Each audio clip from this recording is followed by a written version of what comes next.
بہت کم بچا ہے. اگر زندگی بچ بھی گئی تو پھر ظہور بہت قریب ہے. صلوات علی محمد.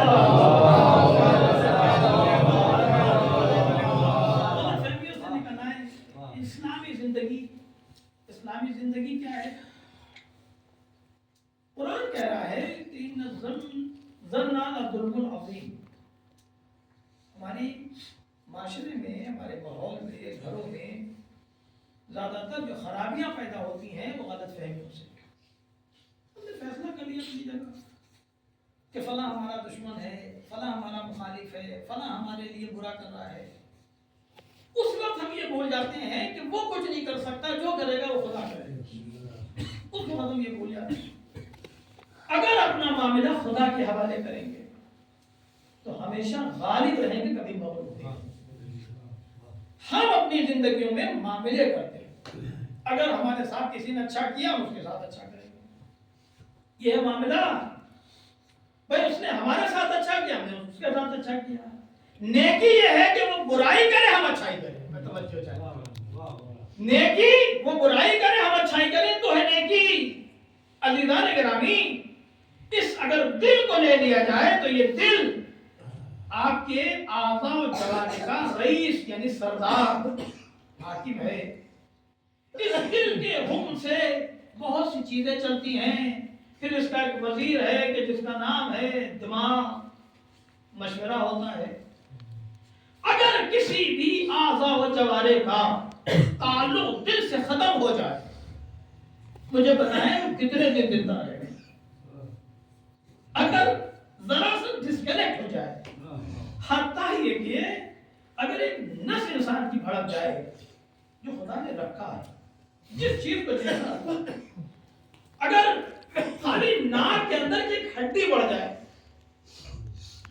ناک کے اندر کی ایک معمولی سی ہڈی بڑھ جائے، وہ بھی انچوں میں نہیں بلکہ بہت معمولی میکروبس میں بڑھ جائے، کا صاحب سانس لینے میں دقت ہے.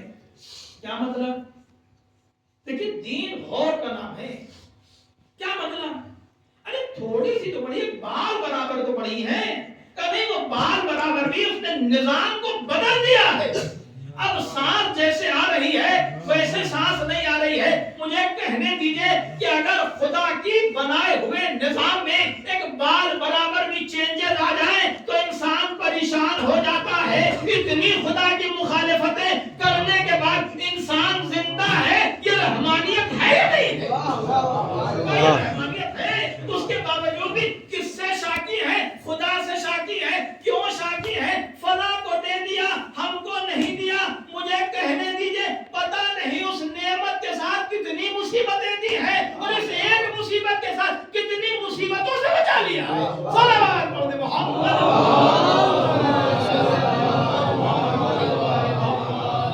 یہ دل کا نظام، دل کا سسٹم. اب گزاری جوانوں سے یہ ہے کہ اسلامی زندگی، اسلامی معاشرہ، میں پھر جملہ کہہ رہا ہوں قبلہ کی موجودگی میں، کہ مجلس اسلامی، نماز اسلامی. ہو سکتا ہے کہ کوئی جوان آ کے پوچھے کہ یہ اسلامی مجلسیں کیا ہوتی ہیں، تو میں تو چلا جاؤں گا.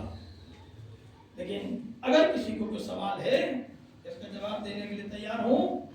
اسلامی مجلس کا مطلب یہ ہے کہ ہم مجلس امام حسین کے لیے کریں. اسلامی مجلس کا مطلب یہ ہے کہ جو فرش ہم بچھا رہے ہوں، سینہ ٹھوک کے ہم یہ کہیں کہ یہ خوف نکلا ہو فرش. اسلامی مجلس یہ ہے کہ ہم یہ کہیں کہ ہماری کوئی بہن ہم سے ناراض نہیں ہے، ہماری ماں ہم سے ناراض نہیں ہے. محلہ اکٹھا کیا جا رہا ہے، بھائی غائب ہے. صلوات علی محمد.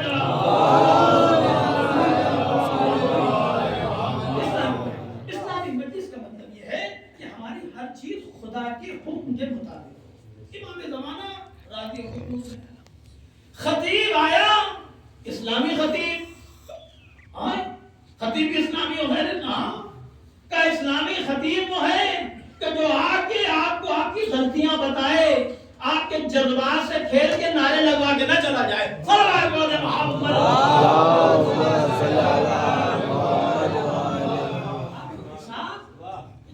اپنے جوانوں کو کیا میرے عزیز ہیں، آپ کو قبر میں نعروں کا حساب نہیں دینا ہے، اعمال کا حساب دینا ہے۔ اور نعرہ دل سے لگتا ہے، دل سے مطلب کہ اگر مصلی عبادت پر کھڑے ہو کے آپ خدا کے خضوع اور خشوع میں ڈوب جائیں اور پھر آپ یہ کہیں استغفر اللہ ربی من کل ذنب واتوب بولیں، خدا یہ کہتا ہے مجھے شرم آتی ہے کہ میں اس بندے کی طرف رحمت سے نظر نہ کروں۔ اس مہلت کو غنیمت جانے، یہ ماہ رجب کا مہینہ خالی ٹکیوں کا مہینہ نہیں ہے، خالی امام علی علیہ السلام کی ولادت کا مہینہ نہیں ہے، مغفرت کا مہینہ۔ یہ چند دن اس ایام کے بچے، اس میں روزہ بہت تاکید ہے، ہزاری روزہ، ہزاری۔ اب 1000 لوگ کہیں گے کہ بھئی پھر رمضان میں چھٹی ہو جائے 1000 ہو گیا کہ نہیں، سوال عزیزان گرامی، دل کو پاک کر لیں۔ سب سے بڑا مسئلہ نجس ہوتا ہے۔ جس دن دل پاک ہو گیا، اب دل پاک کیسے ہوگا؟ پانی سے وہ کیا نہیں جا سکتا، خون تو نجس ہے، بار بار اس میں جا رہا ہے آ رہا ہے، اب پاک کیسے کریں؟ کہا اس نجس خون کو بھی آپ پاک کر سکتے ہیں، کیسے؟ کہا یاد ہے قرآن۔ آئیے قرآن کی آیت کی طرف، الا بذکر اللہ تطمئن القلوب۔ جتنے بھی لوگ یہاں بیٹھے ہیں اگر کسی الجھن پریشانی میں ہو، ان کے لیے یہ قرآن کہہ رہا ہے، سے سوال کر رہا ہے، اللہ بذکر اللہ تطمئن القلوب، کیا اللہ کے ذکر کے علاوہ بھی کسی اور چیز میں سکون ہے؟ انسان سکون کہاں ڈھونڈ رہا ہے؟ کہا دنیا کے عیش و آرام میں، دنیا کے فیشن میں انسان سکون ڈھونڈ رہا ہے۔ یہ فیشن مصیبت ہے، یہ ان لوگوں کی کارندہ چیز ہے کہ جن کی بڑی بڑی فیکٹریاں ہیں، اب انہی نے آپ کو ٹی وی پہ دکھایا کہ یہ پہنیں گے تو اتنا سکون ملے گا، یہ کھائیں گے تو اتنا سکون ملے گا، اور 40 سال کے بعد پتہ چلتا ہے ڈائبٹک بھی ہے اور بلڈ پریشر کے مریض بھی ہے۔ صلی اللہ علیہ وسلم۔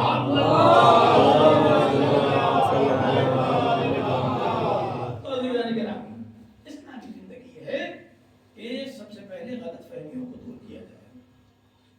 دل کو پاک کرنے کے لیے سب سے پہلے ضروری ہے غذا کا پاک ہونا۔ ہم لوگ زیادہ مال کے چکر میں ہیں، پاک مال کے چکر میں نہیں۔ ہم لوگوں کو چاہیے زیادہ مال، تو چاہے جیسے آئے، پر نہیں، یہ مال مصیبت ہے۔ قرآن کہہ رہا ہے المال والبنون زینت الحیات الدنیا، جس کے 10 لڑکے ہیں وہ بھی پریشان اور جس کا ایک ہے وہ بھی پریشان۔ ایمان بچانے پہ اگر آئے، لیکن قرآن کی روایت کے مطابق، قرآن کے تفسیر کے مطابق، قرآن کی تشریح کے مطابق آپ اگر دیکھیں کہ ایمان بچانا کتنا آسان ہے، اور یہی پیمانہ ہے خدا کا، یہی پیمانہ ہے۔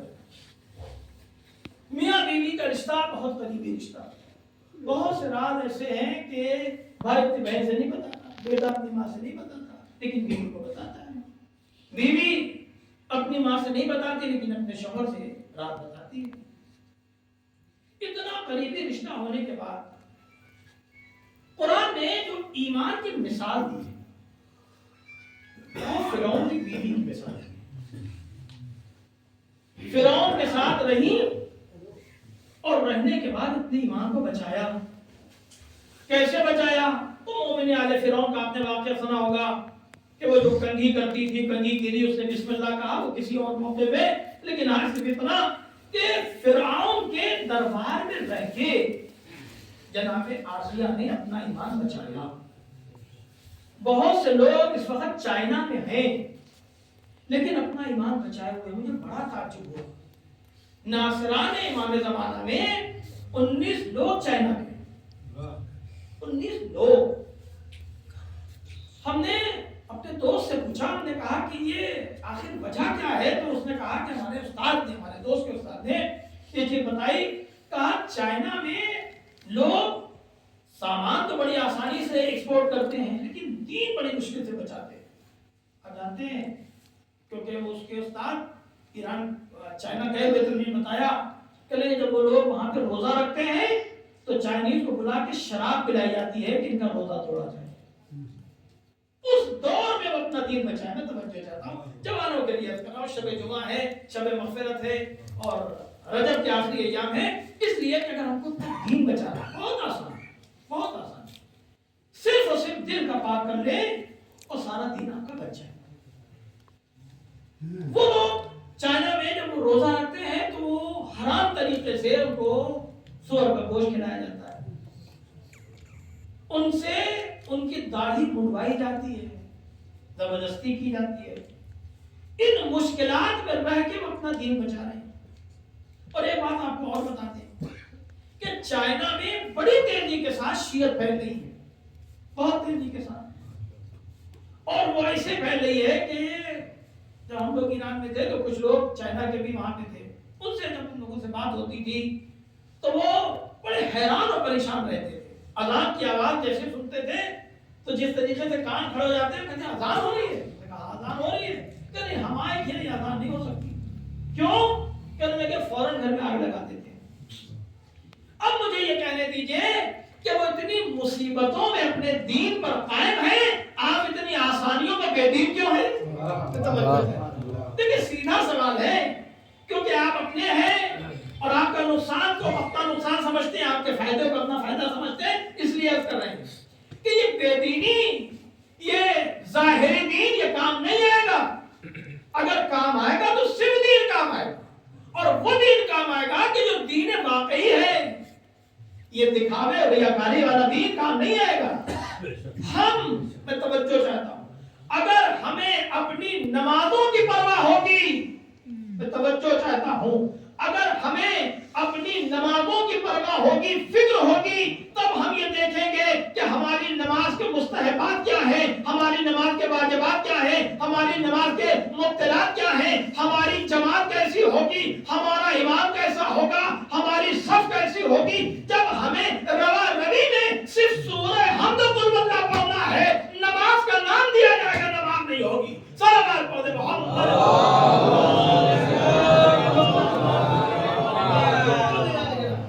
ایک بات ہے آپ کی ذہنوں کو دماغ، یہ جو دن ہے انسان کا 24 گھنٹے میں کتنی بار یہ دل دھڑکتا ہے؟ 24 گھنٹے میں آپ کا یہ دل کتنی بار دھڑکتا ہے؟ کہا 1 لاکھ کچھ بار یہ دل آپ کا دھڑکتا ہے۔ کتنے لیٹر خون روز یہ آپ کا دل پاس کرتا ہے؟ صاحب 70 من خون آپ کا دل 24 گھنٹے میں پاس کرتا ہے۔ یہ خون کیسے جاتا ہے؟ کہا نظام، جسم کا نظام، چھوڑیے اپنا نظام، خالی جسم کے نظام پہ آئیے۔ کہا یہ دل کام کرتا ہے، خون اس کو سپلائی ہوتا ہے، خون کہاں سے بنتا ہے؟ کہاں پر کھاتے ہیں کوئی چیز تو وہ 4 چیزوں میں تقسیم ہو جاتی ہے، مضغہ ہوتی ہے، صفرہ ہوتی ہے، سودا ہوتی ہے، یہ تمام چیزیں ہوتی ہیں، پھر آخری چیز جو بچتی ہے اس کو کہا جاتا ہے خون۔ ایک قطرہ بھی آپ کے جسم کا خون جو بنتا ہے وہ اتنی آسانی سے خون نہیں بنتا ہے۔ آپ جو چیزیں کھاتے ہیں، اب سوال یہ پیدا ہوتا ہے کہ جو کھایا ہے وہ حلال کا ہے یا حرام کا ہے؟ کہا ہم نے تو اٹھا کے کھا لیا، ہم نے تو یہ سوچا بھی نہیں کہ یہ حلال ہے یا حرام ہے۔ پروردگار اگر حرام ہی کرنا تھا تو بنایا کیوں؟ ساری چیزیں حلال کر دیتا، ہم کھا لیتے۔ کہا پھر تمہارا امتحان نہ ہوتا، ہم نے تمہیں دہنا ہاتھ بھی دیا ہے، بایاں ہاتھ بھی دیا ہے، اور ہم نے یہ بھی کہا ہے کہ نامہ اعمال ہم دہنے ہاتھ میں بھی دیں گے، بائیں ہاتھ میں دیں گے۔ اب تمہیں اختیار ہے، اختیار ہی کا نام جنت و دوزخ ہے۔ اگر اختیار صحیح چیزوں میں استعمال کیا تو جنت ہے، اور اگر اختیار بری چیزوں میں اختیار کیا تو یہ جہنم ہے۔ کہا یہ اختیار ہے، اختیار حکومت کا نام نہیں ہے، طغیانی کا نام نہیں ہے، فرعونیت کا نام نہیں ہے، اطاعت و بندگی کا نام ہے۔ اگر اطاعت و بندگی ہوگی تبھی خدا کے بندے رہیں گے۔ اگر ہم 1 منٹ کے لیے خدا کے بندے ہو جائیں گے تو خدا صدیوں کے لیے ہمارا خدا ہو جائے گا۔ اسی ماہ رجب کی جو مناجات ہے، اس میں امیر المومنین ارشاد فرماتے ہیں پروردگار تو میرا بہترین معبود ہے، مجھے اپنا بہترین بندہ بنا دے۔ کب بندے بنیں گے؟ کہ رکوع کر لیا، رات کی تاریکی میں اٹھے، ہم نے تہجد کی نماز پڑھ لی، ہم خدا کے بندے ہو گئے۔ کہا نہیں، تبھی بندے نہیں ہوں گے۔ کب ہوں گے؟ کہا جب اعضاء و جواہر